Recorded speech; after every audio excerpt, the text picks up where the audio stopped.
Hi everybody, I'm Carolina Journal's Theresa Opeka. In the studio with me today is one of the Republican candidates for Lieutenant Governor for the May 14th runoff, Jim O'Neill.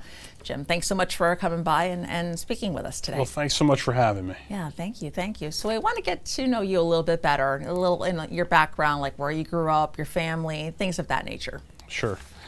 So I was actually born up in New York, went to high school out on Long Island, where I earned a lacrosse scholarship and played at Duke University. Went back to New York for law school.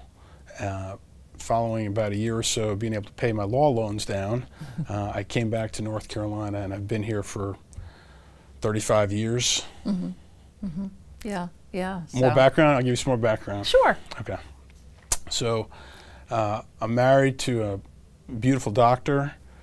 We have 3 awesome kids. Because I am a high school lacrosse coach, and I've been doing that for about 20 years, all the kids in my house have to play lacrosse. It's a requirement. Yes, ma'am. Okay. And I've been with the Forsyth County District Attorney's Office for about 28 years now. Okay. And it's a great job. I love the people that I work with. I love the idea of protecting people every single day.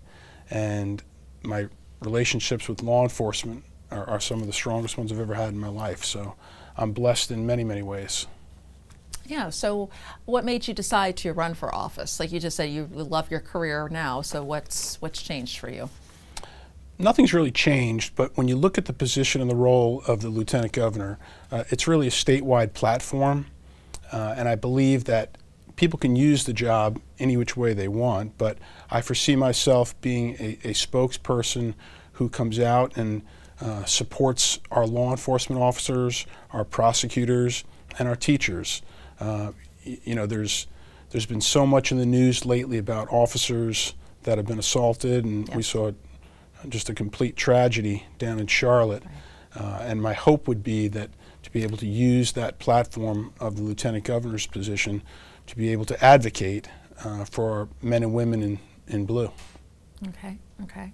They didn't ask, because I'm going to backtrack a little bit. Any civic offices you've held in the past? Any different, like? No.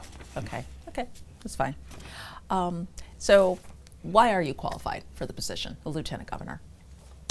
Well, I think my track record speaks for itself. I have been in that office, as I said, for 28 years now. We have come up with some really cutting-edge type of ideas and being able to think out of the box. One of the things that has really grinded on my soul here the last couple of years, and in particular this last year, when you watch the devastation that's going on our border, it's nothing short of an invasion. And with that invasion comes a deadly drug, as we've all heard by now. It's called fentanyl. And 85% of the fentanyl that comes into this country that kills our community members week in and week out comes by way of the southern border. I had a mom who called me a couple of years ago out of the blue in the middle of the night and said that she had just walked in and found her child had overdosed. And I said, well, are the doctors there? Is EMS there? Police? What's happening? She said, no, you're the first person I called. And that was really struck home to me. I started a program in Forsyth County that we now call the District Attorney's Treatment Alternatives.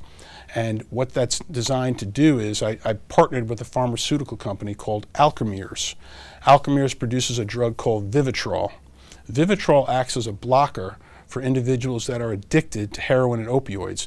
You know, with all the things that are going on internationally right now, we've sort of lost focus that this fentanyl is killing our community members at pandemic levels. Right. And so the idea was with partnering with Alkermes, this drug called Vivitrol, if you're someone who is used to getting high every single morning and you take an injection of Vivitrol, it blocks your ability to get high. So I went over to our local jail, and I noticed that the overwhelming majority of folks that are in our jails are addicts. And I said, listen, you come with me. I'm going to put you in a program where we're going to work on your brain. We're going to get you this shot once a month. And in 15 months, we're going to be able to change your life. We're going to get you a job. We're going to get you better housing. We're going to turn your world around. And I'm proud to say that the success rate of that program is through the roof. And I recently was asked to write a letter of recommendation for one of my graduates from that program, who was a double major at Carolina, majoring in biology and Mandarin Chinese, who is now applying for medical school. Wow. So I think when you look at the things that I've been able to, I fix problems.